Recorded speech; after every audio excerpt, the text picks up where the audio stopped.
आज तो ये न्यूज़ देखकर बहुत बुरा लगा। अस्सलाम वालेकुम गाइस, एक साल बटन के फॉलोज करने का। आज डे 14। सुबह उठ के चाय पी के स्कूल के लिए रेडी हो गया, फिर चला गया स्कूल से आकर चला गया बहन को स्कूल छोड़ने। फिर यहाँ पर आया तो देखा सोलर लगाने वाले आए थे। फिर चला गया पानी का बाटला भराने। ये देखो गाइस, पानी का बाटला भर रहा हूँ। अब चलते हैं घर पे। फिर चला आया पुराने घर पे। यहाँ से ये वेल्डिंग पेटी लाने की थी। अब चलते हैं घर पे। घर पे चाय पी ली। अब देखते कितना काम हुआ। इधर पाइप डाल दिए सब, इधर ऊपर से लेकर नीचे तो पाइप डाल दिए। ये देखो ऊपर वेल्डिंग कर रहे हैं, ये देखो नीचे का ये सब लगा दिया है। अब चलते हैं ऊपर काम देखने के लिए।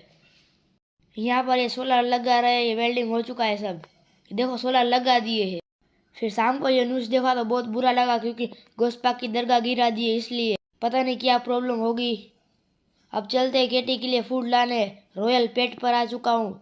अब चलते हैं घर पे। बाय बाय गाइस, मिलते हैं कल एक और नए वीडियो के साथ।